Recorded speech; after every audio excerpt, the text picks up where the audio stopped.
saving Nigeria's natural parks.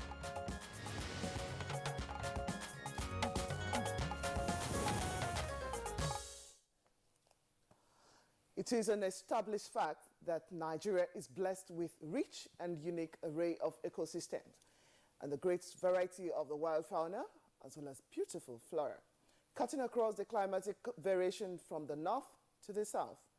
These habitats are said to support more than 1,340 species of animals, amongst which is about 274 mammalian species, making the country the 8th highest in Africa. Yes, indeed, Blessing. Now, forest reserves were the first protected areas created in Nigeria by the colonial administration, and indeed a British officer was posted from India to Nigeria for that particular purpose. And this ultimately led to the enactment of the Forestry Ordinance as the legal instrument for the constitution of forest reserves in 1908. Yes, that's history, Kingsley. Is quite spot on. What Nigeria even realized the importance of such reserves, established our first post-colonial reserve in 1962 and has had about 7 national parks and reserves spread across the regions of the country till date. Now, in addition to protecting the country's diverse flora and fauna, the parks are supposed to offer local and international visitors the best opportunities to sample Nigeria's biodiversity. These national parks were also a response to the rising need to shield from destruction considerable portions of such resources, including biophysical structures, and that of which should be considered today as a national heritage. Now, much as the parks are to serve the purposes that Blessing has indicated, Nigeria is, however, said to have lost vast hectares of forest areas, especially in the 30-year period between 1981 and year 2000, leaving quite a lot of forest cover bare, as it were, and the loss is said to be continuing at a fairly alarming rate of about 3.5%. Now, the forest cover is also said to have been degraded and is shrinking with respect to the landmass. Exactly. Now, this implies, of course, a huge loss of biodiversity, as there are over 480 plant species that are now threatened with extinction. Well, this notwithstanding, Nigeria's remaining forest is said to still have about 4,000 different species of plants, including those that have been found to be very effective in the development of alternative medicine. There are also species of animals and birds only found in Nigeria, such as the Ibadan Malimbe and the Anambra Maxbill, the Jos Indigo bird, and the white-throated monkey, as well as the Niger Delta pygmy hippo. And there you have also the Niger Delta colobus monkey, amongst several other species. Now, what you just indicated, in addition to the other species unnamed, is more than enough ordinarily to attract tourists from across the world, just as national parks in a number of African countries contribute to the economic development of such countries, as the countries take advantage of their biodiversity to earn foreign exchange through tourism. But the stories coming from Nigeria's national parks are not good.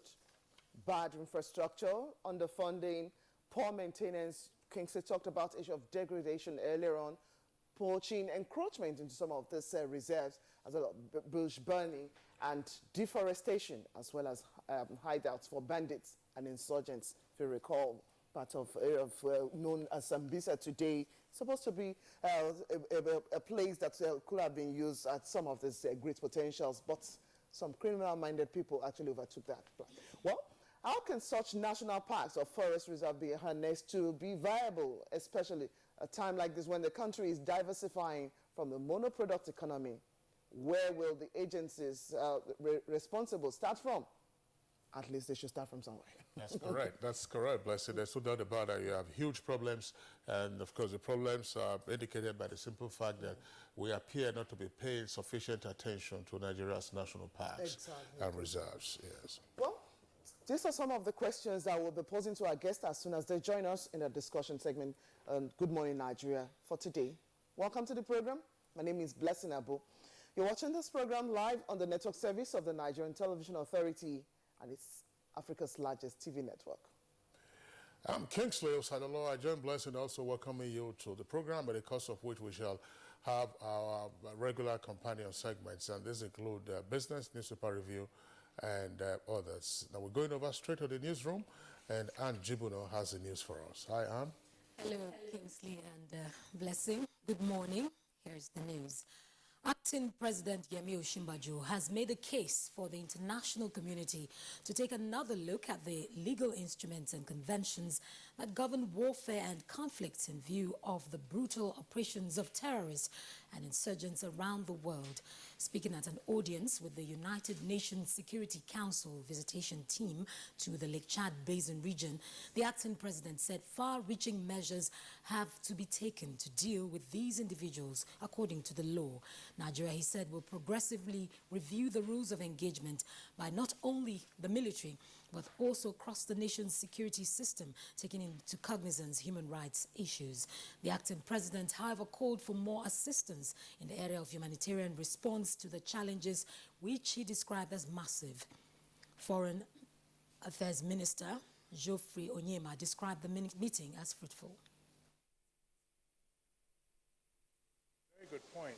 That, you know, the nature of the combat with Boko Haram is not conventional warfare, and so it took some getting used to, and our troops are now, you know, much more schooled, as it were, in that kind of fight against terrorism, and so we're now putting in place mechanisms to really take the civilian population along. Mr. Vice President also gave a very good account of what we're doing in the budget, especially our social intervention fund that we're doing, the Empower program we have, you know, for youth development, and women empowerment, and microcredit facilities making available to women, and this is all part of the governance approach to promote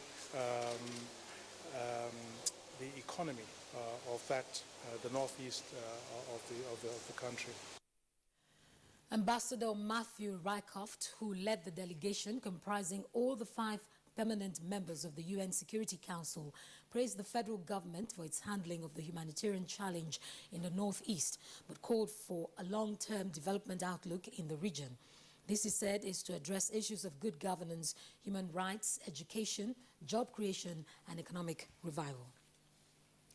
In a related development, the United Nations Security Council delegation visiting 4 countries of the Lake Chad Bay region has ruled out a UN military intervention in the region. The team, which is in Nigeria to assess the humanitarian situation in the northeast, told journalists in Abuja that countries who made financial commitments need to fulfill them now. We encourage them to redouble their efforts until the job is done. It is imperative to defeat the poisoned ideology of Boko Haram.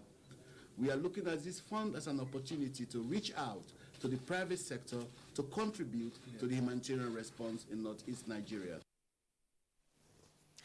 The federal government says it has begun partnership with relevant stakeholders in the oil and gas sector for rapid growth and development of oil-producing communities.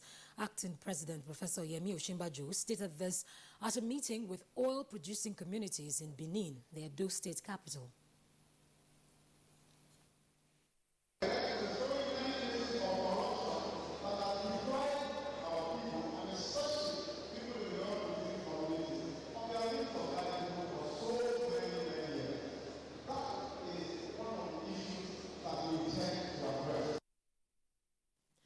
And the federal government says the Kaduna International Airport is in top shape to commence full operation ahead of Wednesday, 8th of March closure of the Nnamdi Azikiwe International Airport, Abuja. This was the submission of the federal government at a World News Conference held in Abuja. In the case of Abuja Airport, for 34 years, neither surface cleaning has been done, nor resurfacing, and it is deteriorated. So what we are doing is actually construction, and there's no other alternative than to close the runway. Re-emphasize and crave the indulgence of Nigerians that the whole exercise is in the interest of safety, which is the key word in aviation. I was part of the visit to the Kaduna Airport, The tarmac is ready. You saw that we took a drive on the tarmac with the acting president. The tarmac is not a problem. The House of Representatives Committee on Banking and Currency says the amendment of the Bank and Other Financial Institutions Act will check excesses associated with non-performing loans by banks. The committee at a public hearing also observed that the House is set to amend the Asset Management Corporation of Nigeria Act. And eliminate the possibility of banks converting dormant account balances into income, and to strengthen risk management and internal control processes. The National Hajj Commission of Nigeria has moved against middlemen to secure affordable accommodation for Muslim pilgrims embarking on the 2017 Hajj. Chairman of the commission, Abdullahi Mukhtar Mohammed, stated this during discussions with Director General of the NTA, Yakubu Ibn Mohammed. So in Medina this year, with the support of Saudi government and their various authorities, we were able to eliminate the agent and deal directly with the landlord. This reduction or this saving is not only on the part of the pilgrim, but even on the part of our foreign exchange, which is now very scarce. And we in NTA will continue to do our very best. You have the primary responsibility of conducting, the Hajj exercise. Ours, along with other agencies, are to support you, and we'll continue to do that. Anytime we are called upon to assist. 1 year remembrance of the former Minister of State for Labor and Employment, James Enojo Chole, has been held in Abuja with the first public lecture on topical issues that were very close to his heart. Coinciding with the date of his death, the event also featured a book presentation which captures his ideologies, values, and principles. He was able to rise to the peak of his own profession. He was in charge of the conciliation meetings in oil and gas and in the health sector. He brought at least peace to the health sector, also peace to the oil and gas sector. During the APC formation process, I and the governor of my state had some political disagreements, and it was Leto Choli who came down from Abuja to Ibadan to reconcile me and the governor. Well, that's the news at this hour. The program continues with Blessing and Kingsley after this break.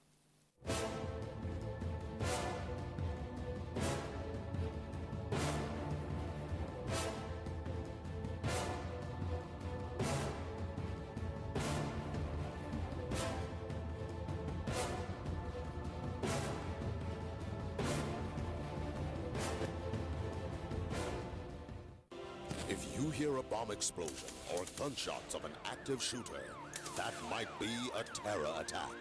At such times, always remember 3 action words: run, hide, report. Don't try to run towards the terror scene to save the situation, because there might be a second bomb blast or another attack. Run far away and take cover. Make sure you are safe first. Yes, it is in our nature to sympathize over the hurt, but remember, only trained personnel can help in such situations. When in a secured environment, promptly call relevant authorities and help will come. For anonymous reporting, call 09630-3250-5 or 0813-2222-106. If you see something, say something. Nigeria unite against terrorism. This message is brought to you by the Federal Ministry of Information and Culture. So what's up, sweetheart? You really look like you're up to something. I have a secret. Okay. I'll be going to Europe next week. Seriously? Yeah. Like you have your visa, your passport, your plane ticket? No, not that way. Some men are helping us. We pay them, they take us through the desert, and then we cross the sea into Europe. The desert, the sea. Isn't that the route where many have died? Yes, it is indeed a very dangerous journey. In 2016 alone, 4,900 people died while crossing the Mediterranean Sea to enter Europe. Many were Nigerians. For the very few who survived the journey, they are forced into prostitution or other crimes just to survive. Eventually, they will be arrested and deported to Nigeria. Don't be a victim. Don't go this way.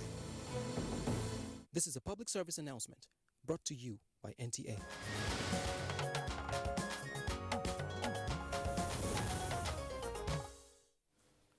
You're watching Good Morning Nigeria. Time now for our business report. The federal government issues circular to control spending in ministries, departments and agencies as part of its cost-cutting drive in expenditure. Details of this and more with Joy Uzo. The federal government's initiative to take the micro, small and medium enterprises clinic to states may hold the key to the development of that sector of the economy. A development expert, Dr. Steve Olusegun Ogidan, says the MSME sector is critical to the survival of any economy. So if this can be replicated, if state government can take over from where the federal government stops, then it will build the capacity of the MSMEs to be able to do better in a very hostile environment. Because any economy that is in recession is a good opportunity for MSMEs to prosper. He said the idea of removing barriers to investment in small businesses will no doubt remove bottlenecks and encourage entrepreneurship. The potentials are great, but the MSME environment is still very volatile because the critical infrastructures are a major challenge to them.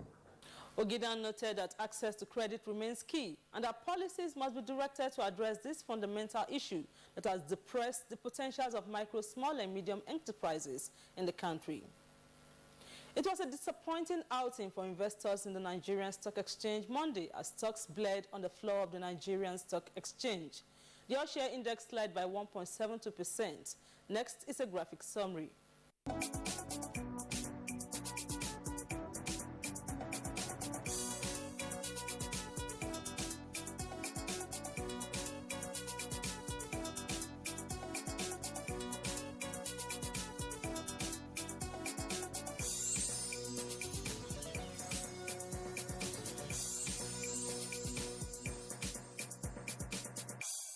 The federal government has issued a circular to ministries, departments and agencies aimed at controlling spending. The circular seeks to compel boards and agencies who currently operate outside of budgetary control to comply with the law. Accordingly, all revenue-generating agencies must cut their costs. Section 22, subsection 2 of the Fiscal Responsibility Act states that revenue-generating agencies should remit 80% of their operating surplus into the Consolidated Revenue Fund. Minister of Finance Kemi Adeosun stated that records show very poor compliance with the acts. Some agencies have never credited the Consolidated Revenue Fund despite having salary, capital and overhead financed by the federal government. The minister says such practices are not sustainable in any economic climate and can no longer be tolerated in the face of the current economic challenges in the country. In the circular, the minister said revenues generated by all MDAs must be reported on a gross basis prior to any deductions. Also, all self-funded federal agencies are to limit their annual expenditures from their internally generated revenues to not more than 75% of their total gross revenue, while fully funded agencies are to remit all their internally generated revenue, IGR, to the Consolidated Revenue Fund, CRF. With Business News, I am Joy Uzo. Thank you very much, Joy Uzo, for the business news on Good Morning Nigeria. Next for us now is to take a look at the front pages of some Nigerian newspapers.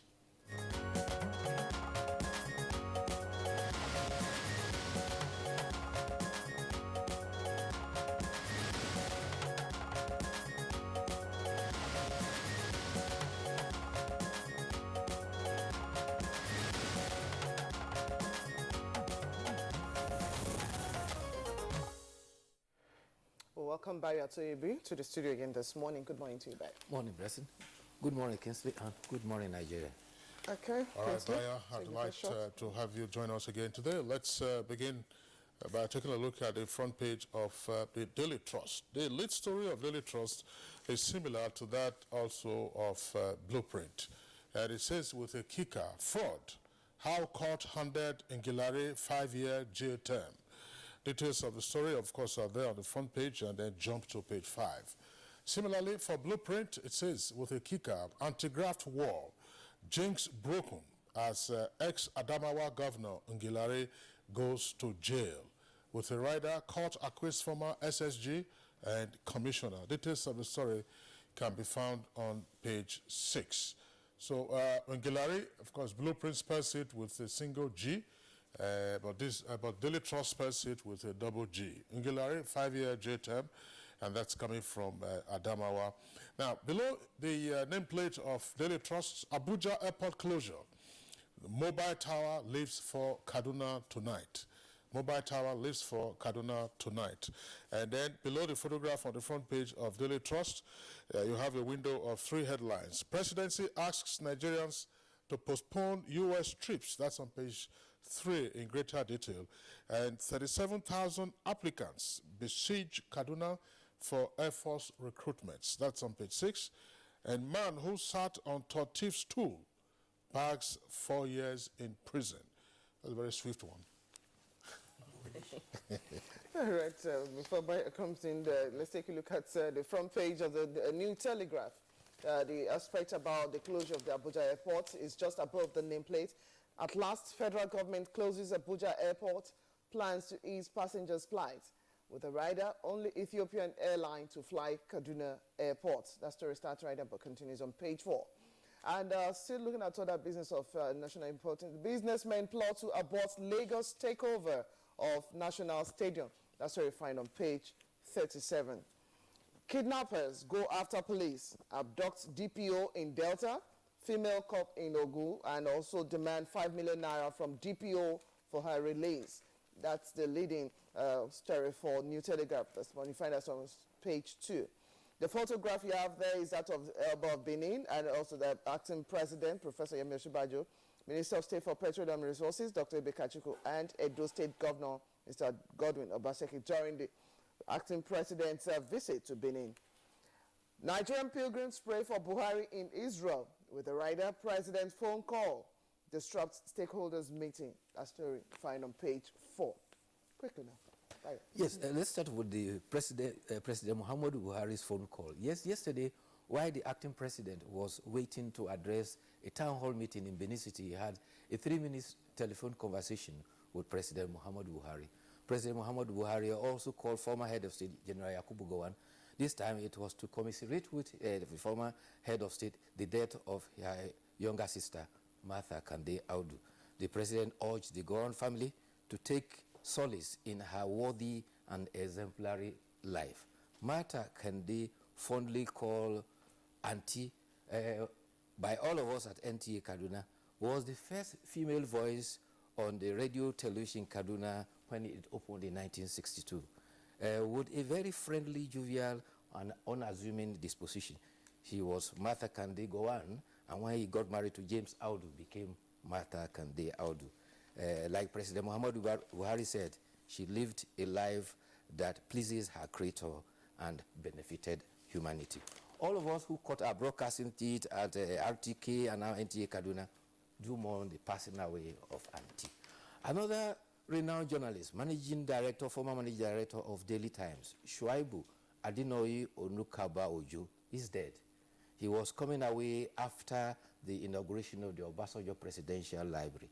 And 10 minutes to Akure, there was an armed robbery, a stampede, and in his bid to get out of the car to escape into the bush, he got knocked down. He didn't survive it. He has been buried at Oboroke, Hima, since yesterday in the evening. Former Vice President Atiku Abubakar, who he served as a spokesman, has described his death as shocking, painful, and beyond words. May his soul rest in peace. Talking about the travel ban, Nigerians have been advised to shelve their plans to travel to the United States if they can. This advice is given by the Senior Special Assistant to the President on Foreign Affairs and Diaspora, Mrs. Abike Dabiri-Erewa. The advice is sequel to reports that Nigerians with multiple valid entry visas into US are being denied entry upon arriving. Such persons were sent back on the next available flight back to Nigeria. And the advice is, if you don't have any compelling reason for which you must visit US, please consider rescheduling until there is a clarity on the immigration policy coming from United States. All right, Bayo, thank you very much. Just to indicate that the story on the death of Onukaba Adeniyi-Ojo is also reported on the front page of Blueprint as well as This Day newspaper. It's just there above the, below the nameplate of This Day, which is the next one we're taking a look at now on the screen for us to see it. Let's see there. It says, Atiku, Mark, Bello, others mourn Onukaba's tragic death. The details of the story can be found inside Bio.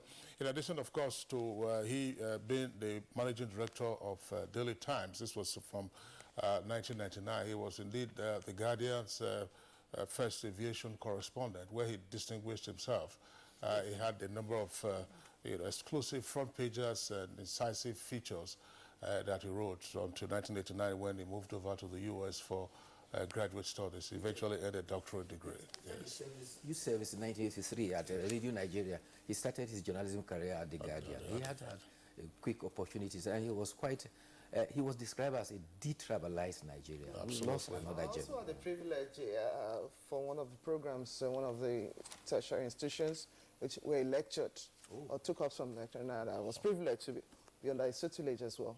And he was an author. I mean, he co-authored a book on Born to Run, a book entitled Born to Run, which was on late Delegiwa, of course. Delegiwa was killed by a parcel bomb in October 1986. He did that with Dele Olojode, who would also eventually go on to win a Pulitzer Prize in journalism in the U.S. And incidentally, Onukaba had a friendship, as it were, with Atiku Abubakar, former vice president, and President Olusegun Obasanjo. So it was a coincidence that, two top Nigerians. Yes, he was coming away from the inauguration of the presidential library in Abeokuta. That's right. All right, so let's return to this day again and then get some other headlines from this day. Federal government to review military rules engagements. That's there. And then Northeast crisis is world's largest and most neglected region, says UN Security Council. Those headlines are above the nameplate. Now, below the name flag, all is set, says government, as Abuja airport closes at midnight today. A number of riders to that headline. Police and Air Force provide air surveillance and security personnel and sniffer dogs to man Kaduna-Abuja Road. And Abuja runway renovation to cost 5 billion naira, but only Ethiopian Airways will take a risk, according to the paper, on Kaduna. There's no risk there, by the way, Bayo. I think Ethiopian Airlines is coming in with 787. That's what they are. Their first big 787 aircraft. That's right. They will do the launch flight to Kaduna International that's Airport. right. So there's shows the level of confidence. The government officials have indicated that there's no risk. The runway is good. So what is the risk? And you have millions of people who live in Kaduna, by the way.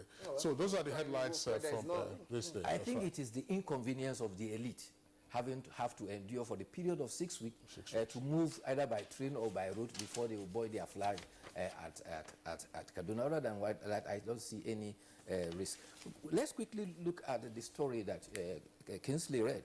Former Adamawa Governor Bala James Inglari may have spent his first night in Yola prison because he has been jailed 5 years without an option or fine for charges related to corruption. His lawyers are busy now preparing appeal and also a stay of execution. However, he and two others that faced the trial, the former Commissioner for Information and Secretary of the Government, were all acquitted. The judge, Justice Nathan Musa, warned 7 state governors against abuse of due process in conduct of government business. Governors, he said, should not be run like personal estates. James Bala Inglari, it will be recalled, was deputy governor to Governor Murtala Inyako. He resigned at the time Governor Inyako was to be impeached, but later on, through a court ruling, his stay was invalidated as the governor, and he was the one that was to complete the remaining of his tenure and until October 2014, when he was governor. Well, Bayo, thanks. I'm sure that this is a case that will be of great interest to scholars, jurists, and other commentators. I'm not quite sure what the particulars are now with regard to the details of the offense for which the former governor has been convicted? Because it looks strange, for instance, for Well, a governor to have been in breach of the procurement law of the state. Yes. Due process, violating due process in the purchase of 25 vehicles at the cost of 167.9 million. Yeah, but did the governor personally award the contract? Well, it went through a legal process. Unfortunately, we didn't follow by way of report the court proceedings. Absolutely. But the judge eventually reached the conclusion for which the two others were acquitted, but he was seriously implicated. Yeah, I understand that, because the procurement processes at the state and federal levels, the processes are fairly clear. Yes. And it would be strange that a governor would directly, as it were, award such contracts, unless that was the case. Let's look into one or two other stories before we go. For the authority, we have some different story right there displayed on your screen. Leading for the authority, Nigeria needs Igbo technology to end recession. This is coming from Senate President Bukola Saraki. Our story starts right there but continues on page 2. Federal government will probe NDDC, and of course is the Niger Delta Development Commission. This is coming from Acting President Yemi Osinbajo. Just above that, you already have taken some of the stories. FG shot in Abuja airports, redirecting flight to Kaduna. Wazurike behind my son's ordeal. This is coming from Kanu's father. Okay, Bayo. Yes, quickly, just two stories. The Chief Justice, designated Chief Justice of Nigeria, is to be sworn in today. One paper published and said that he will be inaugurated today, and from today he becomes the Chief Justice of Nigeria. He will become the 16th Chief Justice of Nigeria. President Robert Mugabe has made a comment about the xenophobic attack in South Africa. He says it is only in South Africa that an illiterate villager thinks a qualified medical doctor from another African country is the reason for his unemployment. Meanwhile, the evil that men do, they say, sometimes lives after them, and it sometimes also tend to haunt them. Henry Chibueze, alias Vampire, who was killed in a crossfire with the police, has had his Juju priest, his Iwajuo guard, also has been arrested. He was arrested as his shrine is alleged to have provided Juju for the Vampire. Through his Juju, he gave protective charms to Vampire, bulletproof, and also gave him the ability to disappear. However, he performed rituals using the names of 7 prison officials to disorganize and destabilize them, so that the officers during the court proceeding did not know when Vampire was rescued. However, the police raided his shrine, and he said they were lucky. They took him unawares. If not, he would have disappeared. Well, that's the failure of jazz. That's, of course, Vampire is already accounting for his deeds on earth with his creator. And then, of course, the latest who's been tossed into detention. Now, Blueprint, just one or two headlines there. Abuja airport closure, that's at the foot of the front page. Federal government offers free bus and train rides. Well, details of that story can be found on page 14. And troops destroy 80 illegal refineries and arrest suspects in Niger Delta. Well, those are the headlines we're taking in the meantime from the Blueprint, and that wraps it up for us on the newspaper review segment of Good Morning Nigeria. Bayo, thank you for being with us today. Thank you for having me. We'll take a short break now. When we return, we'll be dealing with how to revive Nigeria's national parks.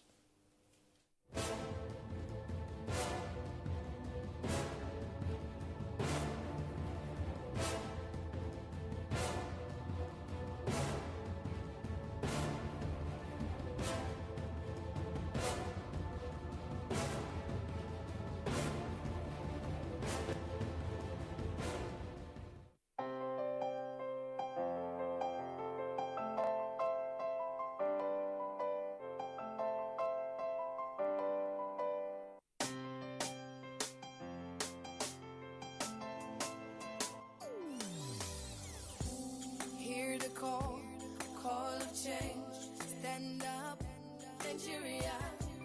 Change is here and it's going to stay.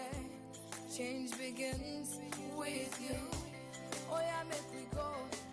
Go to so let a change begin from within. Look at you, Ogerola. Change begins with you and me.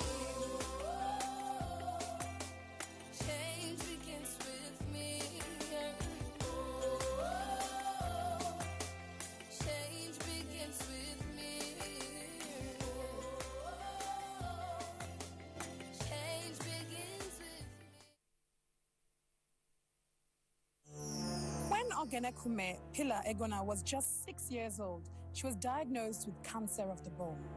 When I bumped my leg, I started to feel better, but my parents told me it was cancer. I was shocked because it's something I couldn't imagine. Her parents had to make a choice that would affect their daughter's future forever.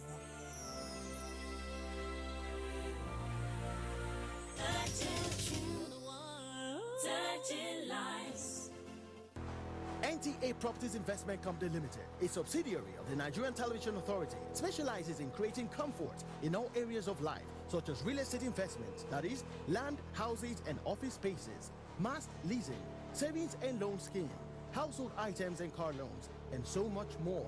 Other information and entertainment services include Property in Style, a TV program that airs on the network service of the NTA, and also Property Connect, a nationwide magazine.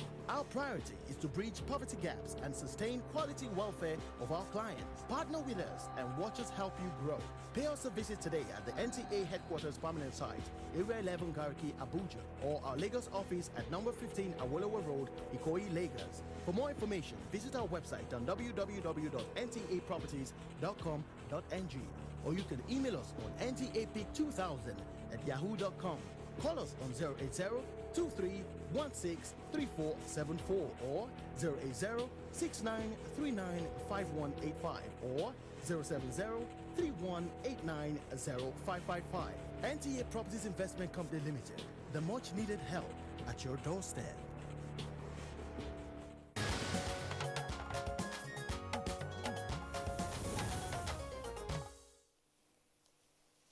Welcome back. If you just tuned in, the program is Good Morning Nigeria.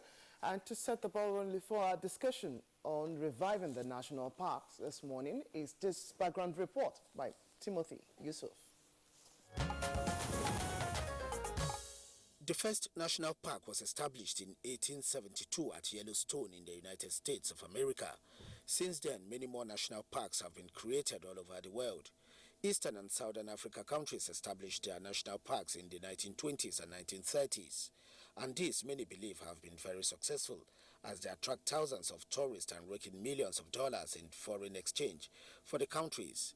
In fact, some of the countries rely on the parks for revenue generation for national development. Despite establishments of the Yankari Game Reserve 2 years after the attainment of independence, the idea of establishing national parks is observed to be a very recent development in Nigeria. Not until in 1979 that the Kenji Lake was established as a national park, then Chad Basin, Cross River Park, Gashaka Gumti, Old Oyo were established to bring in the number to 6 national parks. In 1999, Kamuku and Ukumu National Parks were added through the promulgation of Decree 46 of 1999, bringing the number of national parks to 8. The handing over of the Yankari National Park to the Bauchi State government have now brought the number of national parks in Nigeria to 7. Among other objectives, these parks were established to protect representative samples of Nigeria's varied ecosystem, from the semi-arid or Sahel to Sudan, and Guinea savannas to the wetlands, rainforests, and others. Analysts say it is worth noting that these national parks were all quietly making progress, but are, however, quick to stress that the national parks generally lack the spectacular concentrations of large wild animal population usually associated with other African national parks, but have the biological diversity to stand on their own. Nigeria's national parks are said to support more than 274 different species of mammals, 831 species of birds, and about 4,600 species of plants. While this is more than enough to elicit interest in the parks, experts say a majority of Nigerians are not enlightened about the roles and objectives of national parks. To this end, they explained that national parks are supposed to play tangible and intangible roles in the country's social and economic lives. They explained some of these roles to include ecological processes and life support systems, protection of the environment, particularly watershed areas, preservation of indigenous genetic resources that are the basis of any meaningful advancement in agricultural system as well as technology. Environmental challenges such as deforestation, drought, desertification, gully and coastal erosion, flooding, loss of biological resources, poor funding and infrastructure have, however, affected the growth of such parks. What then should authorities do to position the sector towards realizing the set objectives for their establishment?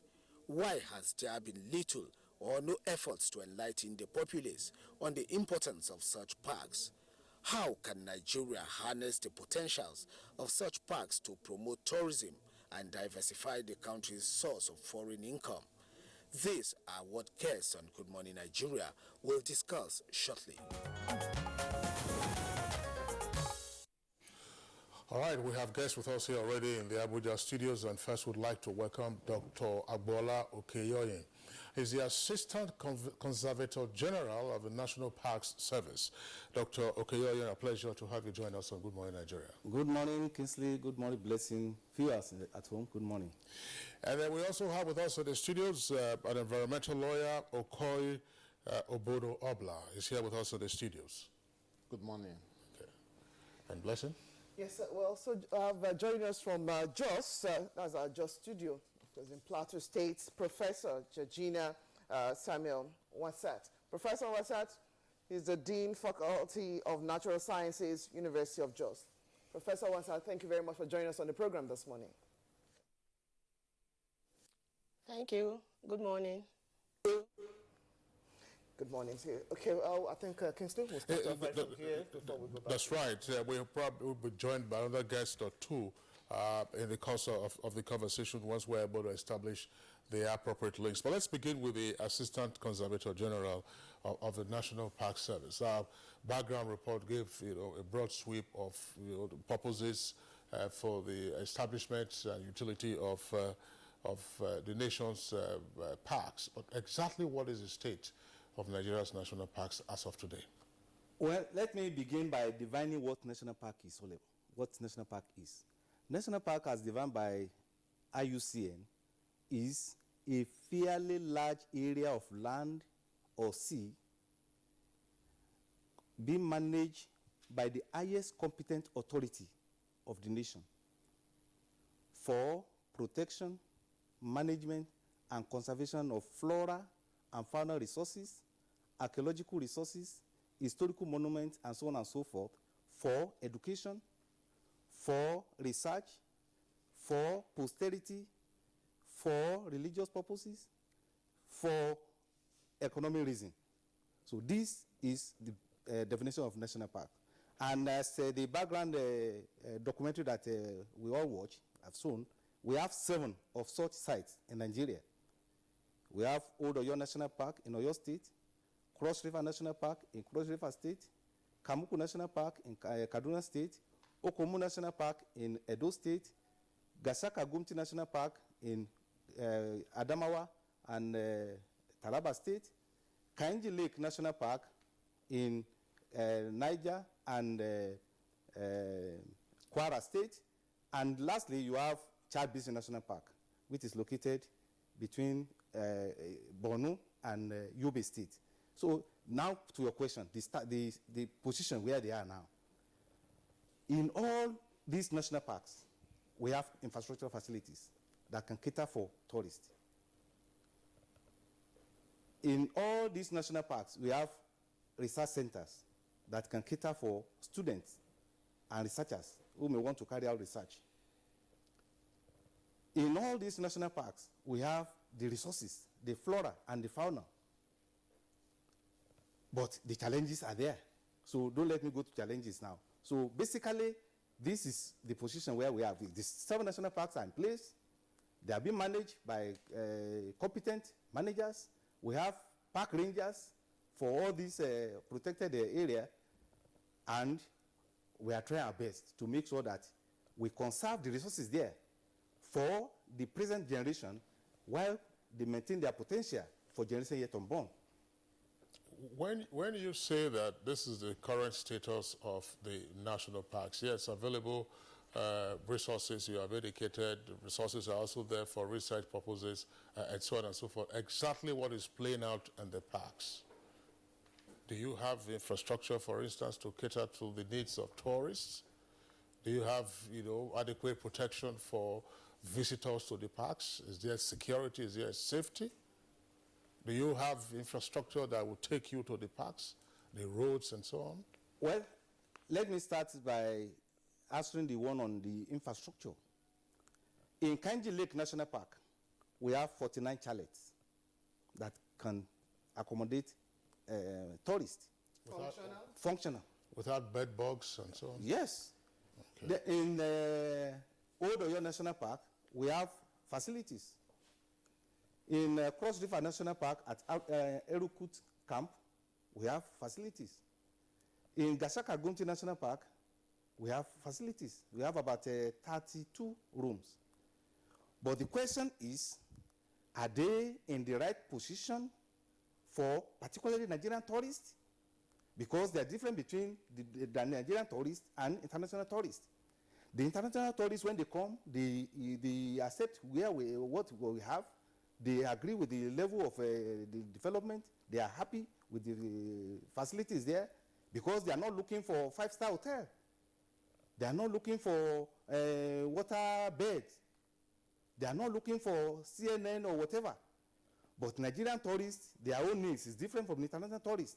When they come, they want where they will be able to listen to CNN, listen to all kinds of something. They want water beds, and so on and so forth. That's the difference. Because just last month, we have a group led by Tunde Morakinyo. They are interested in developing the tourism potential of Gashaka Gumti National Park. And they were fascinated with what they saw there. They were very, very fascinated. So that is the infrastructure in the park or something. But the question now is, the road leading from the cities to those sites, are they in good condition? I will say no. Is it the job of federal national park? No. Take, for example, Kainji. If you want to go to Kainji Lake National Park now, you pass through Abuja to Bida, Bida to Mokwa, Mokwa to New Busa. New Busa will now, before you take another trip of about 65 kilometers to the park. So the question we want to ask is, what's the condition of the road from Abuja here to the entrance, the park entrance? It's in a very bad situation, but what can we do? So what we are trying, what the former minister, that's Ajia Amina Mohammed, what he was trying to do is to make sure that our ministry, that's Ministry of Environment, lies with appropriate ministry, Ministry of Works and Housing, Ministry of Works, Housing and Power, so that those cut out jobs for each of the ministry, we will synergize. And the ministry, the appropriate ministry, will fix the infrastructure leading to the park. So basically, I think that answers your question. Well, I'm sure that the other guests will have their contributions to make, because if you're talking about the differences in the taste of local and foreign tourists, that's a matter that we'll explore later. But let's go over to Jos, where we earlier introduced Professor Georgina Wansat of the Faculty of Natural Sciences. Of course, you have some knowledge of the state of Nigeria's national parks. From your vantage position, what do you know, or what can we get from you in terms of what is playing out at the national parks? Thank you. From my own perspective, I will look at it educationally, because that is my industry. Over the years, we take our students to these national parks to see what we have. We have noticed a gradual decrease of biodiversity in all national parks, all. And I think this is as a result of lack and lack and lack of many things. You have underfunding, which puts the national parks in very precarious position. If we don't have good law enforcement agencies or agents within the parks, it will be impossible for them to keep people or poachers, unauthorized people, out of the parks. And Until that is done, biodiversity will continue to decrease in terms of species diversity and in terms of abundance. And I will say that until we get good species diversity and abundance, we will not be able to attract the kind of market that the national park personnel is talking about, whether local or international. We also have gross mismanagement of all of the facilities that we have within the national park. Yes, many national parks have accommodation. But if we are to be truthful, those accommodations are not in top gear. In those days when Yankari used to be a national park, and we take our students there, we can do a lot of things. Now, even at the Kanjin Lake National Park, we've been going there for the past 5 years or so, almost on a yearly basis. Students will not be able to sleep well. It is almost impossible to get to the park, inside the park from the gate, because of what our colleague just talked about, bad roads. So such mismanagement cannot allow the national park to really fulfill its obligation to the Nigerian nation and internationally. Other things are lack of training. We have people who are supposed to know about the different species. You get your degree in 1970 and you think it's going to work now without further training over the past 30 years. I say no. We should try to train and retrain all of the people that are working in the national parks. Other forms of lack are equipment. And then equipping of staff. Somebody who can go and kill an elephant is not going to go there with a cutlass or a stick that we are giving to our guards to keep pushers out of the national parks. Also, we have lack of, well-motivated staff. Many of them, when you go to the national park, they will tell you that the National Park Service, from Abuja, is paying 1,000 people every month for being in the national parks. But you go there, you will hardly be able to have a head count of 100, in all national parks. It's because these staff, they are not well motivated.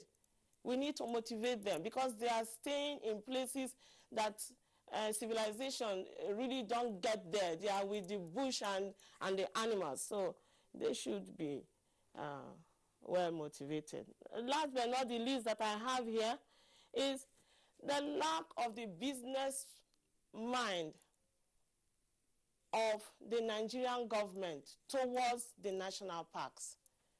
Can the Nigerian government treat the national parks as they treat NNPC or the Federal Inland Revenue Service?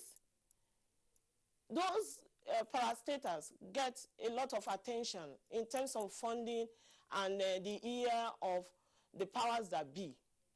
I believe if the national parks have that kind of attention, they will do better than we are seeing now. And Nigerian biodiversity will be properly conserved.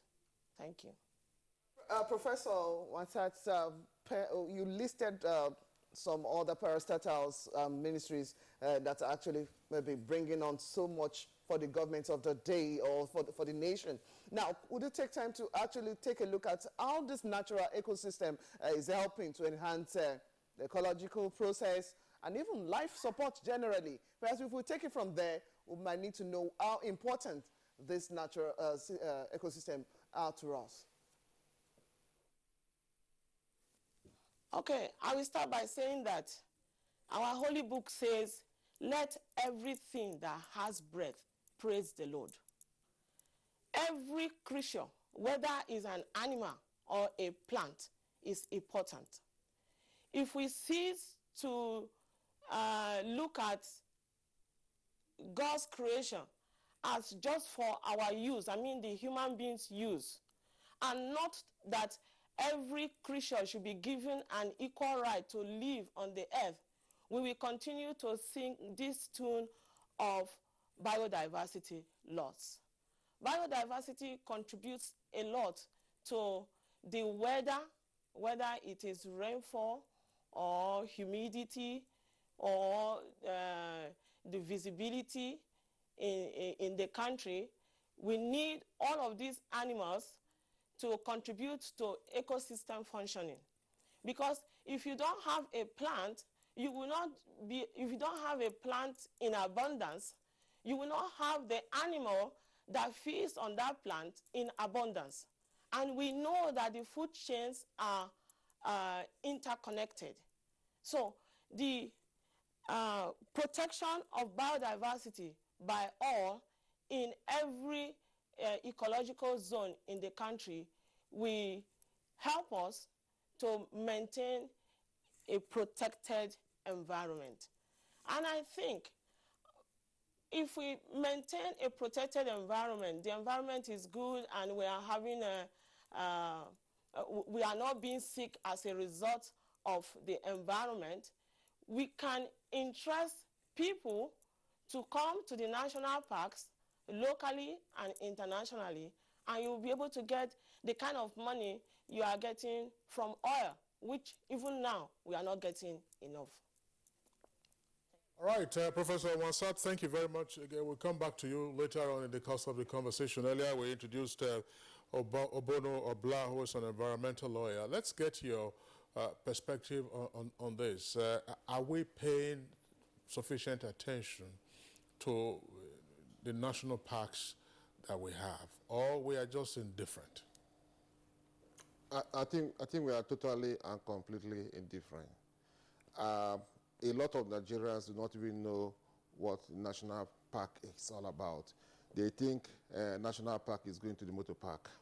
Yes, there has not been any effort, maybe by the National Park Service or the Ministry of the Federal Ministry of Environment, to educate Nigerians on what the national parks are.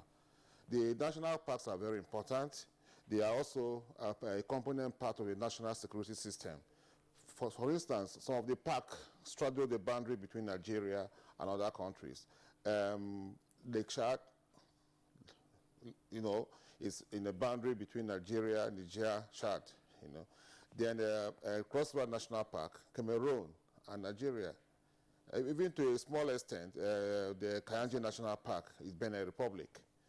So in terms of environmental protection, Nigerians have not been educated about the national park. In terms of national security, agriculture, even research. Not a lot of Nigerians do not know, as compared to what we have seen in South Africa. The national parks in South Africa, in Botswana, in Kenya, in Tanzania, even neighboring Ghana, in the United States, where the whole thing started in 1872, when the Yellowstone National Park was established. So we neglected these national parks because when we had oil in abundance, when we were making so much money from oil, all other sectors of the economy were neglected and pushed to the background. And that is what we are paying for now. So now that oil is gone for good, we have to begin to look at the national parks as one of the vehicles that can be used to revamp the national economy. Even create employment for young people, because the national parks are massive, 7 national parks, and we can create more. I used to be a member of the governing board of the National Park Service. We were planning to create an Abuja National Park. We were also trying to create a coastal and marine national parks. So we have a lot of potentials that, if we really pay attention to the national parks. That has not been done. Presently, one of the national parks is endangered. The Cross River State National Park, that is reputed to be one of the richest in the world, is being endangered because the Cross River State government is trying to cut an highway through the National Park Service, and that shouldn't be, because it's a protected area and national parks are matters under the exclusive legislative list. So the Cross-River State government should not do that. They are even refusing to carry out an environmental impact assessment survey to determine the impact the road, the so-called superhighway, will make on the Cross River National Park. Last week, the Commissioner for Information of Cross River State gave the federal government an ultimatum that they will go ahead to cut a road through a national park if the federal government insists that they should carry out a proper environmental impact assessment survey on the impact of that highway on the Cross River State National Park. So you can imagine. I just wondered, let's tap further into your experience as a member of the board of the National Parks Service. What has played out? Is there a sense in which our attitude generally in recent decades has tended to also affect, the issue of the national parks? Somebody will say, listen, what am I going to do in the bush? I mean, I should be in the city. And so we have no idea what's played out in the national parks. Yeah, I've mentioned previously that all other areas of the national economy were neglected when we had oil boom. So nobody paid attention to agriculture. Agriculture used to be the mainstay of the national economy in the 1960s, in the 1950s, in the 1930s, in the 1940s. For instance, cocoa, we were producing so much cocoa, palm produce, to the extent that Malaysia came to Nigeria to get our seedlings, and which were taken to Malaysia. Today, Malaysia is the largest producer of palm produce, but our home production has reduced. So over the years, the national parks were neglected when the concept came up in Nigeria from 1979, when the first national park was established. Then subsequently, 5 other national parks were established in 1991. So what I want to say is that government must pay attention, and then there will change. The change the government is talking about, so the national parks must also play a role, that we cannot get there only through oil or only through industries. We can also get there through the national parks, which we have seen in Kenya. We have seen in Tanzania, we have seen in Botswana, we have seen in Zimbabwe, we have seen in South Africa. And Nigerians trooped to these countries to visit these national parks. So why can't we do the same in Nigeria? You don't need to, when you go to a national park, so you should not expect so much luxury, because it's a park. Even in those other countries, Kenya, Botswana, South Africa, you do not have much luxuries when you go to their national parks, because they are supposed to preserve the natural habitats of that environment. So you don't expect to have maybe what you will find in the 5-star hotel, like Transcorp and so forth and so on. So that is it. I was wondering, Blessing, part of my question is going to Dr. Agbola again, Agbola Okeyoye. You listened to Professor Wansat talk about the challenges that they have observed and what the shortcomings are. Now, we would like you to begin to speak about some of the key factors that inhibit, as it were, the growth, development, and overall management of the nation's parks. Let's be down to earth. I mean, you talked about what is available and so on and so forth, but you complain about apparent lack of training, insufficiency of manpower, and also, poor attitude and infrastructure. Well, maybe before we let him speak, that we earlier introduced, or we said we'll be joined by another guests. Let's quickly bring them into the conversation, then we'll table some of these areas. Okay, we have joining us via Skype, Mr. Andrew Dunn. He's of the World Conservation Society, and he joins us from the United Kingdom. Mr. Dunn, good morning to you. Good morning, how are you? Good. Now let's find out from you, what do you see changing for us in terms of our biodiversity in our own environment? I'm sure you've listened on the other guests joining us from Abuja as well as Jos this morning. Sorry, I couldn't hear the question well. What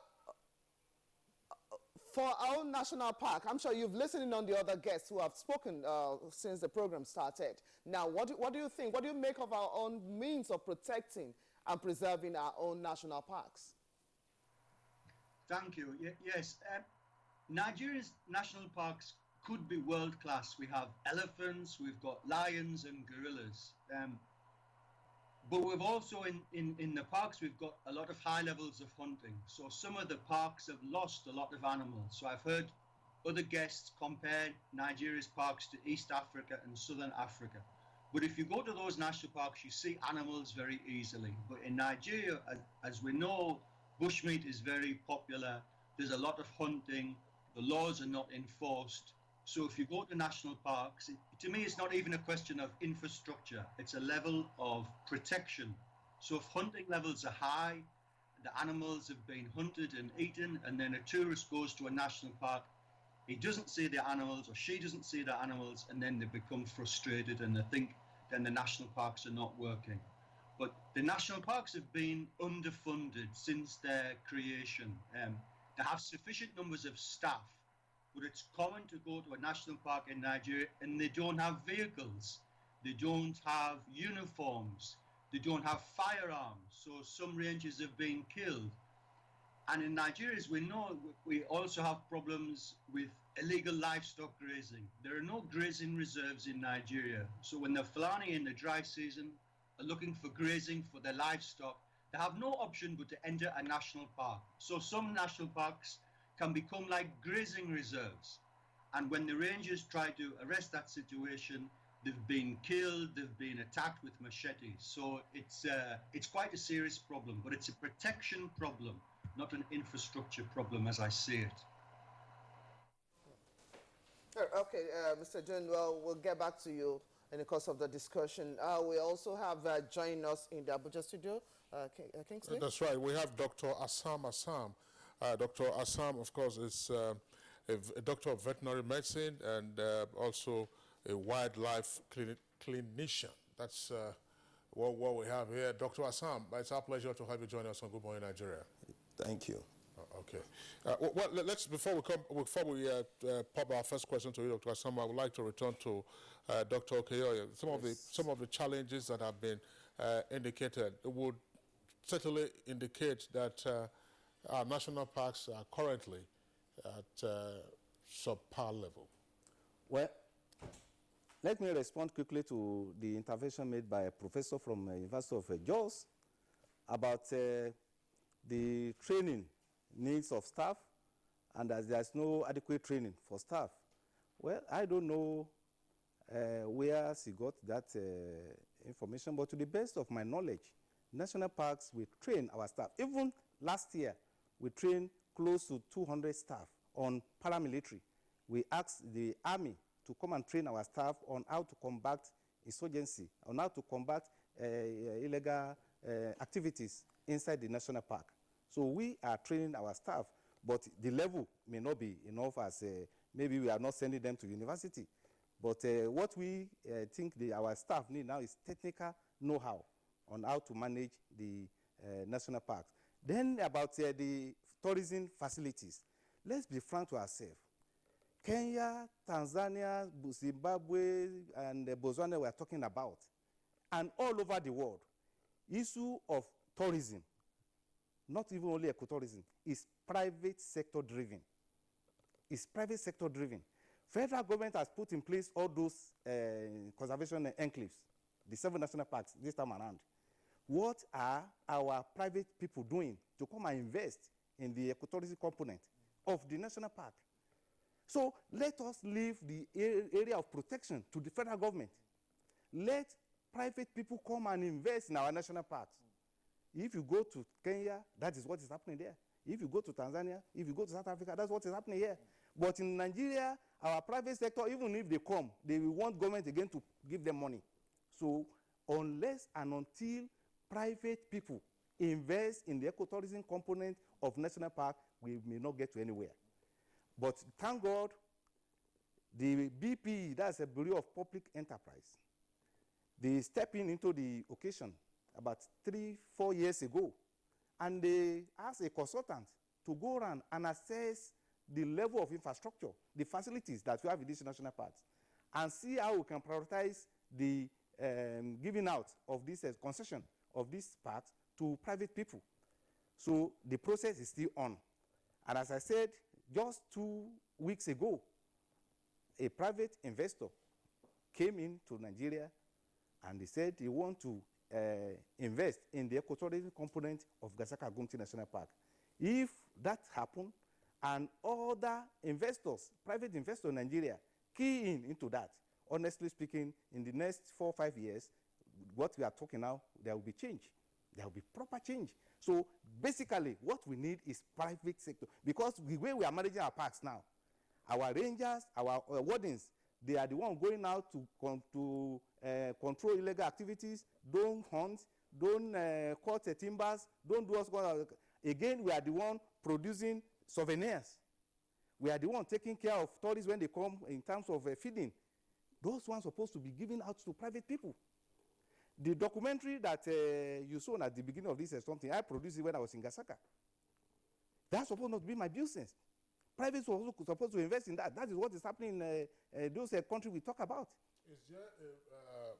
Is there any constraint in the legal framework for the operation of the national parks that we are seeing, very poor private sector response, Mr. Obla? Well, I will agree with the Assistant Conservator General that the private sector has not taken the challenge. Just like you found in all other sectors, the private sector, the rental economy we have operated in this country for so long, where investors, private investors, even want government to give their handouts. So even the banks who are supposed to support these investors do not want to support these investors. The banks would rather want to sell dollars and pounds. They don't support the productive sectors of the economy. The banks are supposed to drive all the private sector, but in most cases you don't find that. So maybe because of what has happened in the international oil market, and there is a recession now we are facing because prices of oil came down and the militants were destroying their pipelines and so forth and so on. That should teach us a lesson that we must diversify. We cannot be doing the same thing for the past 60 years. The time has come for us to diversify. Time has come for our businessmen to start thinking out of the box. They should not be depending on government contracts, depending on slush funds and so forth and so on. We must begin to have a real private sector that will drive the national economy.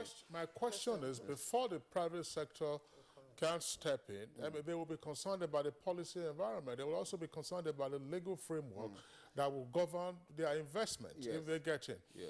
Do we have any constraints in the current environment? BPE, Bureau for Public Enterprise. They have been on it for a very long time, trying to provide a legal framework for private participation in public enterprise. I think in that regard, I do not see any problem. It is just that the Nigerian investors do not want to take the challenge for one reason or the other. As I have mentioned before, the attitude of the Nigerian businessmen has to change. But for the legal framework, I do not see any problem there because I have looked at the law establishing the Bureau for Public Enterprise and also the National Park Service. As he rightly said, the tourism component of the National Park Service should be taken over by the private sector, and nothing stops them. Because I told you I was a board member of the National Park Service, and we were trying to encourage private participation, and it was very, very limited. Apart from, I think, Okomu National Park, where some investors came in and yes, Eleventis. All other parks, the Nigerian investors have been very reluctant. Why? No, why? Because the dependency on government. They want government to give them money. The banks too are also reluctant to give. Mr. Obla, before we get into where the people can actually step in, we need to know what is even available in some of this park and how much it has been unearthed over the years before anyone will want to step in. So our question is going now to Dr. Assam. Of course, with 19 years experience in the field, and you've even worked in the Cameroon to conserve certain species. Let's find out what you've been able to do in the Nigerian environment. And for every park, it has its own unique biodiversity. Let's find out what more we need to know about those things in this park, the different species that you have worked with. In the Nigerian wildlife, most often I've worked with the area of community, the relationship of community within the parks. So most often, what operates is that the host communities, most often that are loggerhead with the national parks. The communities are not being taken into consideration with what is going on in the national park. Take, for example, what they look at it is, you come, you take a line, this is our livelihood. Our parents have been living on this park for centuries. First of all, let's look, why do we have these parks? The Europeans come, okay, let's create national parks, let's conserve this thing. But how many forests, how many do they have? But our communities have been conserving these forests, this park, these species for quite a long time. We've not even started to look at what is the indigenous knowledge with respect to the conservation. What are the methods? Because what we are having in the parks and conservation generally in Nigeria today is the fact that, in conservation in Nigeria today, is the fact that there is overexploitation of the resources in the park. And what we need in the park is sustainable management. Yes, take for example the bushmeat trade. It has gone in. Most people are looking at it now in order to harvest it, take care of their livelihood, send their children to school. But what are the parks doing? Most often, what they do is, okay, good and fine, you don't have to enter, and what you have to do is they recruit some of the youths as rangers. But in the long run, these rangers are loggerhead with their community. But we have to be able to look at simple, sustainable projects in such a way that the communities can be able to identify with it, because they are the custodians of the parks. What do they know? Make their livelihood to be attached to the parks. We talk about one of the greatest constraints is insufficient staffs. Good and fine, there's insufficient staff. But have we tapped with respect to the communities? Because most often they say, okay, they have to be able to give us tip-ups about poachers. But let's look at a situation whereby if you go to a community, the hunters, you try to assess them. Okay, there's a program we're about to run with the late chairman, director for the National Conservation Foundation before he died. Unfortunately, he died in the air crash. The program was tagged Shoot the Animals. What we intended to do was these animals to replace their gun with a camera. We had already made arrangements with some wildlife photographers who were supposed to come and train these hunters. If we train them, teach them photography, they're able to develop their photography. Those are part of the souvenir, as the Deputy Conservator General said. Good and fine. There's so much the wildlife and the park is doing that it's not their responsibility. Because for me, what their responsibility is supposed to be management of the biodiversity. Give the rest to concession. We are talking about the private sector is not able to come in. Who is the private sector? We are in a global world. The private sector is not only Nigerian investors. We have other international investors who will be willing. But the whole thing is, as it was said, what is the framework? They have to look for money, invest in these parks. And if they have to invest, we have to be able to guarantee that this park, I will be able to manage it for the next 25 years, 20 to 25 years, so that they will be able to reap out their investment. We need to give them confidence that you are bringing your money, whether you are in Nigeria or you are not in Nigeria, you have money, you will be able to get your profit back from it. In the process, showcase the Nigerian what we have. Secondly, in terms of what do we really have? We are talking about the wildlife park and the rest. The wildlife park, the last 20 years is different in terms of the component, the flora and the fauna. It's different from what we have here. I've not been able to see for each park what is real on ground. But all right, Dr. Assam, again, we'll come back to you to deal with some of the final details of the current composition of our biodiversity across the national parks. Let's return via Skype now to Andrew Dunn, who's with us from the UK. Mr. Dunn, you listen to the comments made by the guests here with us in the Abuja studios with regard to what is now clearly a dichotomy between the management of the parks themselves on the one hand, as well as exploitation of the tourism potential by way of investment. From your point of view, are the Nigerian national parks any item on the plate of potential investors with regard to the opportunities that are said to be manifold? again, sorry, your question is not very clear, but if I try and understand it, yes, I think private investors would come into national parks in Nigeria if the conditions are right. But if the wildlife has already gone, then tourists will not come to that national park unless it's for swimming or table tennis or something. But so the wildlife resource has to be intact in a national park, and then a private investor will come in.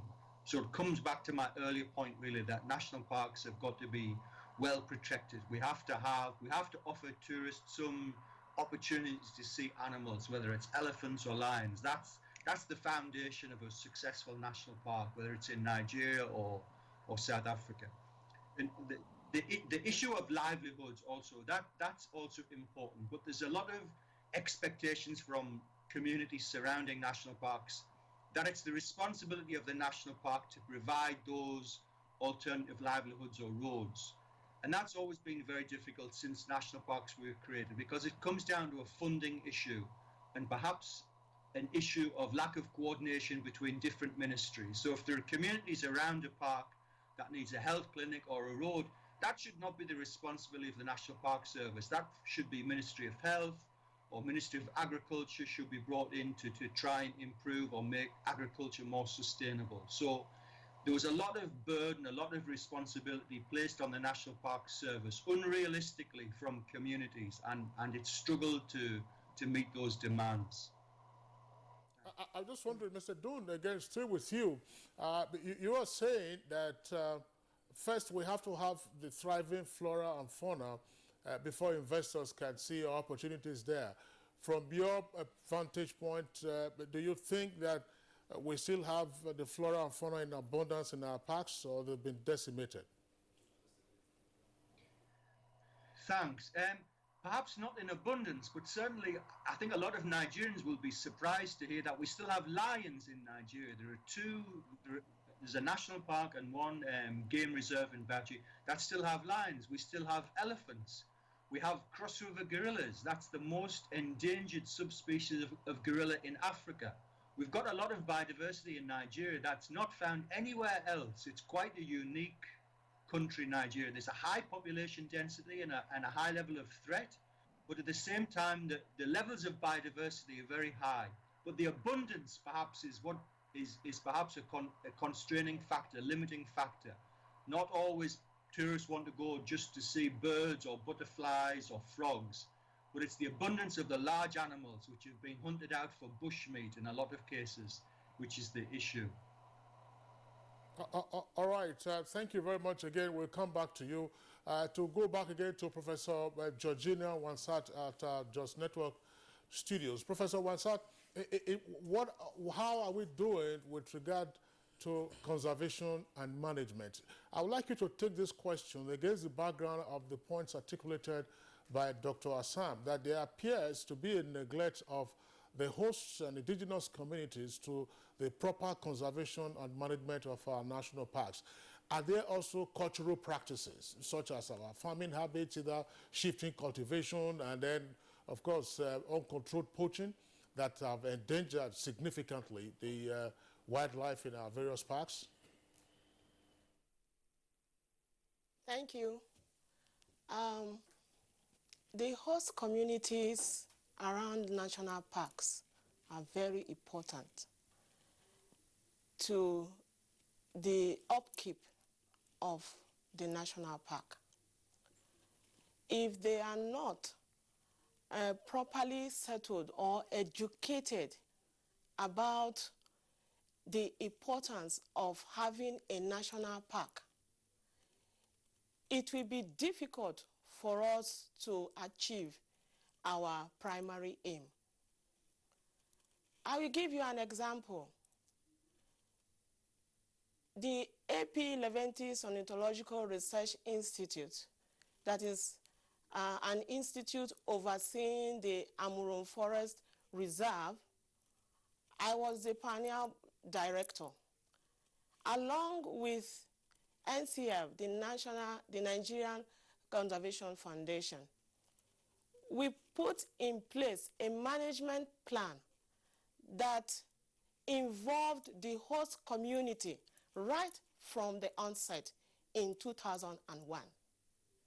Today, it is an academic institute of the University of Jos, and we have graduated well over 100 master's and PhD students working in that forest and, of course, other forests in Nigeria.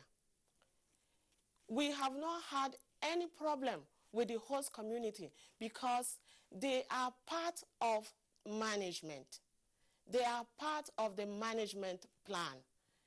They are there as overseers of the forest. In fact, as the police of the forest. So, my point is this. These host communities, even just as our immediate past former minister of the Ministry of Environment was saying, we need to educate them, we need to tell them that they will not lose their inheritance and train them on other things that they can do, other professions that they can do to send their children to school and to feed themselves. Recently, the University of Jos was host to Dr. Peter Harris of Arusha International. And he came and gave us a talk, a lecture on challenges of valuing nature. He showed us different things that have been done by Arusha International in other countries where the host community is Lord. Like they agreed to what he was doing, and today they are no longer shooting animals to sell for school fees. They are entertaining tourists and taking a token fee from them, and the children are going to school without any hitch. So that is my take in that aspect. Let's respect and educate the host communities so that the conservation programs that we have in different national parks will be sustained. All right, Professor Wansat, thank you very much. We have reactions coming in from our viewers who have taken advantage, as always, of our Twitter handle. You can see it on the left side of your screen at NTA GMA. We'll take some of those tweets now and then return to our guests. Ibrahim Tudu, the parks are challenged by poaching, grazing, encroachment, and the attitude of the federal, state, and local governments on the values of the ecosystem. And from Mohammed Jamil says, schools are not teaching anything about our national parks. This needs to be included in the school curriculum. And then we have another one from Ibrahim Tudu, says game reserves, if care is not taken and well protected, may serve as breeding and training grounds for all kinds of terror groups. Saidu ML says there should be a change in attitude towards tourism. We ought to start seeing these places from a revenue generating point of view. Mike Ayakwa tweets, where are our zoos? Where are our wild animals? Where are our parks? Can we attract tourists in the absence of this? Change begins with me. Show Skull, welcome development, please thumbs up. Welcome development, and this is developing all parks in the Federation will give a boost to the nation's economy. Okay, and then we also have this one from Ibrahim Tudu again. Says, we should begin to think of whether or not to keep the forest reserves or to open them up for farming and other agricultural activities. From Mohammed Jamil Sadara again, federal government should usher retreats, urge varsities, excursions, and project the prospect of the game reserves to outer world. Way for preservation. Okay, and then another one from Saidu ML said, there has always been a Ministry of Culture and Tourism. We need to raise the bar and make tourism a national priority. It's possible.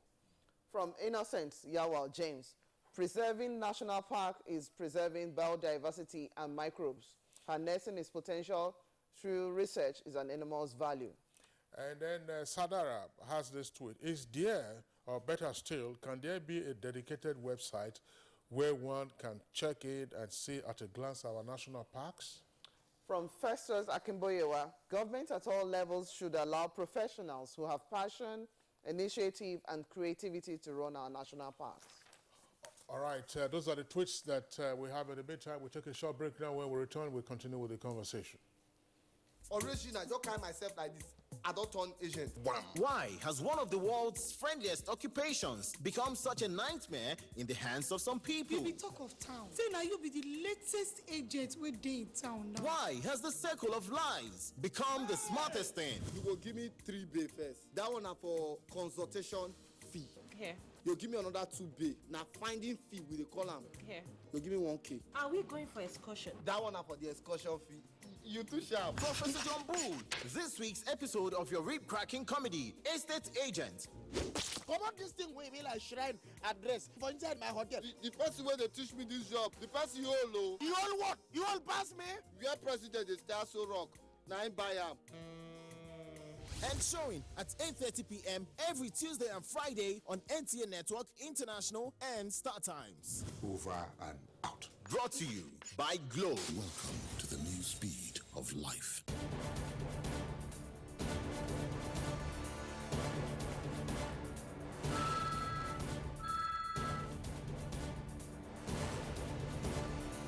Okay, sir. You may now go in for your interview. Thank you. Ah, my shoe. And to think I just bought this very expensive foreign shoe 2 months ago. So sorry about your shoes. This is why I advise my friends to always patronize made in Nigeria products. See this shoe. It's made in Nigeria and I've had it for 2 years and it's still as good as the day I bought it. Made in Nigeria products are good quality, and stringent government regulations and certification now mean that goods made in Nigeria meet international standards.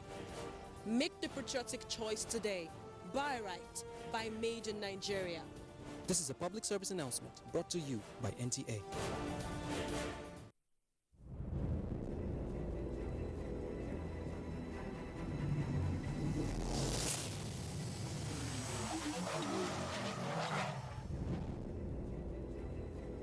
Imagine what will happen if selected intelligent Nigerian youths live together and brainstorm for 60 days with over 200 million eyes watching.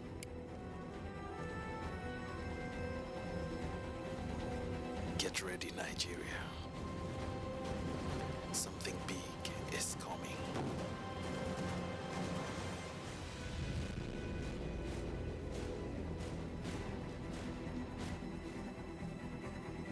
Push.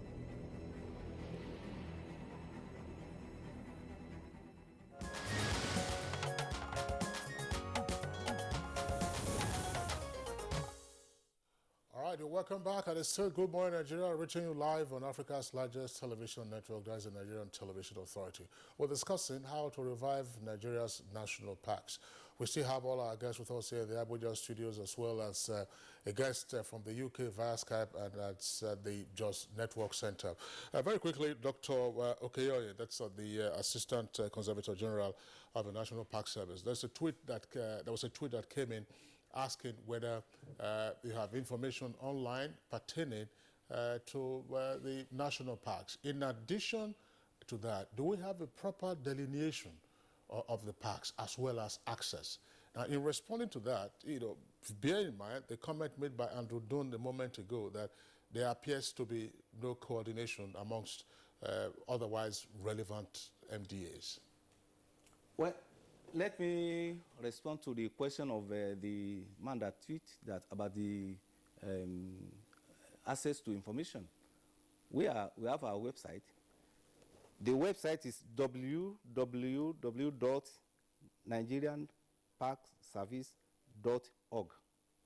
That is the website. And I'll show you when you log in, you will see the type of facility we have in our parks and then the resources that we have. Then going back to the comment made by Andrew Dunn about the lack of synergy between the agency of government, particularly in the provision of basic infrastructure. I think Andrew was reacting to the expectation of the community, local communities. Local communities are joining our national parks. They want national parks to do everything. So when we go to the community, they want us to build schools. And building of schools falls under the purview of the Ministry of Education. Is that the only thing they require from you? No, no, no. They want schools, they want education, they want a health clinic, they want road. So how do you convey these requests to the relevant agency or ministry? That is, I think, when I was responding to one question earlier, I talked about the approach that our former minister wanted to take. So when we brief her, these are the expectations of the local people, because we are the only one they see around. So they want us to be local government, state government, and federal government at the same time. And she said, yes, they are right. It's because of their level of education. You are the only one they are seeing often and often. So what we do, and I'm sure the Minister of State who is acting on that capacity now, and whoever maybe there's going to be any change, I'm sure the person will follow that same approach, is that our colleagues in the cabinet, we approach them, the Ministry of Transport, Works, to be able to get access road to all our national parks. Then the Inspector General of Police, that will liaise with her, security of tourists to the site will be what the police will provide. Then health, Federal Ministry of Health should do that one. So if you are talking of school, Federal Ministry of Education should be able to do that one. So that is the approach that she wanted to take, and I'm sure, as I said, the incoming... I think alongside Assistant Conservator General, she also talked about looking at the aspect of co-opting this locals, as in the people in the host communities, as part of the security mechanism, infrastructure, especially against poaching. Would that not help? We have gone even far beyond that. The barrister is aware of that one. We have what we call local advisory committee. That is the lowest level of administration. The local people, they are part of that committee. So what else will need to be done? They are part of that committee. Okay, let's say from Mr. Oblak, aspect of legislation now to actually handle some of those areas that have been raised as concerns. What other things do we need to do to tackle that? To my mind, the Nigerian Park Act, Nigerian Park Service Act, that established the framework, the general framework for management of the national parks, is adequate. Because provisions are made to take care of the local interests of the local communities. You know, there's supposed to be a local government committee, there's supposed to be a state committee, and then the area where the national park is, there's supposed to be committees. They are all there in the law, and I believe the National Park Service has been following those provisions contained in the National Park Service law. Yes, the laws are good and have taken the interests of the local communities into consideration. So okay, there was also this green tea agreement on Bakassi. What effect does it have on the national park, especially that of Cross River National Park, as well as the Gashaka Gumti National Park? Well, I do not think the Gashaka Gumti National Park is affected by the judgment of the International Court of Justice concerning Bakassi, concerning part of the boundary between Nigeria and Chad, and Nigeria and Cameroon. It's not affected whatsoever. So it's not part of what was resolved in that judgment. Yes. Okay. Well, Dr. Asam, let's return to you. Well, yes, there is the National Park Service Act, which, of course, deals essentially with the bureaucracy of the Park Service. But coming to the governance framework of the management of our national parks, are you satisfied with what we have at the moment, considering the multiple roles that the National Park Service itself is playing, and considering also what the Nigerian Conservation Fund has tried to do over the years? That's a private sector effort. I mean, they have, that's a private sector effort. They have a park in the Lekki area in Lagos. That's opposite Chevron. But they would appear not to have had a nationwide impact. What exactly is missing in the governance of our national parks that you would like to see in place? In terms of the national park, first of all, whatever obtains in the National Park Service is going to do with who runs it and who takes control of it. I think every park among the 7 national parks, every park has its own unique features, and there is need for us to be able to assess that unique feature. Secondly, at this particular situation, the national park needs somebody who can think out of the box, who is passionate about the park and can think out of the box. Because we are talking about the NCF. Yes, they've been doing a lot of good works. But national park is governmental. There is a lot of money out there. We know, yes, government is, the resources available for government is dwindling. The international community, in terms of aid for conservation, is dwindling. But the whole thing is this: there should be a synergy with NCF or other non-governmental organizations which can be able to source some of these funds required for conservation. Because the national park cannot be, park service cannot be called to account for this money in terms if they derive it from. So, but the international organization can easily hold an NGO to account for that money. So the national park is supposed to form a synergy to work with these NGOs in order to source these funds, bring it for biodiversity or for whatever those NGOs say they are sponsoring it for. While the national park is also supposed to look at it, ecotourism. I think those in the national park is not within their jurisdiction. As the deputy and the assistant conservator general said, give it concession. But the private sector players who are supposed to come, they want to be guaranteed that, yes, because they are going to invest their money, they will assess the park. Do we need to develop, take for example, the parks 20 years ago, the fauna and the flora might not necessarily be what we have today. So they may have to be able to rebuild that fauna and flora population in order to be able to market it. So based on that, if they are going to invest to build it, how many years will it take them to be able to recoup that capital, which is very important. Well, Dr. Assam, that's one of the issues I would like you to address with regard to the governance framework. I mean, you read stories. I've visited a number of parks, you know, in different parts. But when you hear stories, for example, that, look, an effort is being made to repopulate certain kinds of animals in certain parks, this takes quite some time, as you are indicating. Are we, under the current arrangement, in a position to say, look, take Okomo National Park, take Yankari or any of them, to say, look, we want to repopulate the flora and fauna without coming into conflict with either communities or those who are hunting after bushmeat? We talk about the community. And we'll talk about the fact that the National Park Service is the only government institution that are able to identify. That is why they require both schools, everything. But let's realize, for quite a number of years we've been doing this, and there have been no success. The community are still fighting the National Park Services. So what some of us are proposing is a situation whereby the livelihoods of these community members, because we are looking at a community, let's look at groups in the community, and the livelihood of these community members are tied to the well-being of the national park. I gave an example of a program I wanted to run. Rather than shooting the animals with the gun, they should shoot the animals with a camera. If at all these pictures are developed, well, I've seen the wholes of them, right? They are developed and they are sold in dollars. People, these hunters who knows the forest very well or the park very well, if you attempt with it, such ones. Yeah, if you attempt with it, you are attempting with their livelihood. So in the long run, we don't need a ranger. All right. Thank you very much, We don't need a ranger. So they'll be able to beef up what the National Park Service is doing. You might need a ranger if there are tourists and then there's an emergency situation, perhaps an attack on tourists. No, when we need a ranger, yes, we need a ranger. Yes. But the fact is that because part of the problem we are saying is that we are short in services. We can supplement this. And secondly, when the private sector comes in, we have tour guides.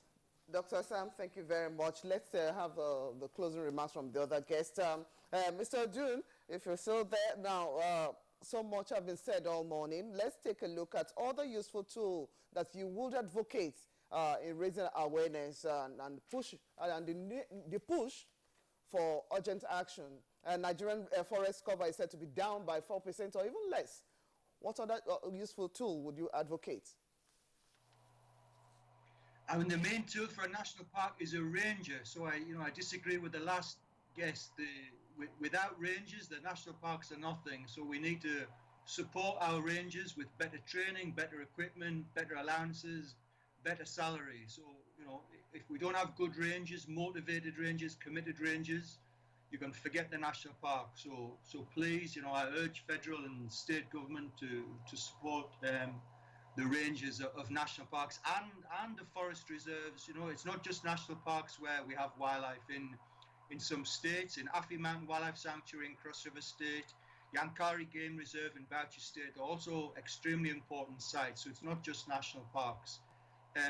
But if there's one, closing comment I could make, I would say there's a big role here for NGOs, particularly international NGOs. I work for the Wildlife Conservation Society. We've worked in Nigeria for more than 10 years, and some of the sites where we're working, we've helped to reduce hunting. In Yankari Game Reserve, we've got a very close relationship with Bauchi State Government, and levels of hunting there have declined. So it's a model that could perhaps be extended to other protected areas in Nigeria, closer relationship with NGOs, and perhaps, as was mentioned earlier, trying to attract international funding, funds from the EU, funds from the USA. There's money available to support conservation, but Nigeria needs to go out and attract that money, and perhaps in collaboration with NGOs is a way that could be achieved. Thanks. All right, Mr. Andrew June is of the World Conservation Society. You joined us via Skype from the United Kingdom. Thank you so much for having the time to join us this morning. Thank you. Okay, we'll quickly go over to Jos. Professor Wansat, would like to thank you very much for joining the conversation this morning. It was great having to share some of those insights with you. Thank you. Okay, Kingsley. All right. We would also like to thank the other guests, Doctor of Vet Medicine and Wildlife Clinician, Dr. Assam. Thank you for being part of our discussion this morning. And also thanks to Okoye Obono Obla, environmental lawyer. Thank you for being here in the studio this morning. And then also would like to thank the Assistant Conservator General of the National Park Service, that is Dr. Agbola Okeyoyin. Thank you for being with us. Of course, there will be other matters arising from conservation today, how we can, as it were, galvanize national sentiments towards the revival of our national parks. That does it for our conversation segment on Good Morning Nigeria. On to sports now. Arsenal will tonight attempt to overturn the first leg deficit against Bayern Munich in the Champions League last 16, as Chelsea has got 10 points clear atop the English Premier League. We move over now to our sports desk for details of the stories. German midfielder Mesut Ozil is set to miss Arsenal's Champions League last 16 second leg tie against Bayern Munich on Tuesday night because of an illness, while Alexis Sanchez is set to start for the Gunners as they attempt to overturn their 5-1 first leg deficit. The Arsene Wenger side hosts the German Giants, knowing only a near miracle will see them make it into the quarter-finals for the first time since 2010. In the other fixture, Cristiano Ronaldo and Gareth Bale were named Monday in Real Madrid's Champions League squad after missing the weekend win over Ibra. Reigning European champions Real led Napoli 3-1 going into the second leg in Italy.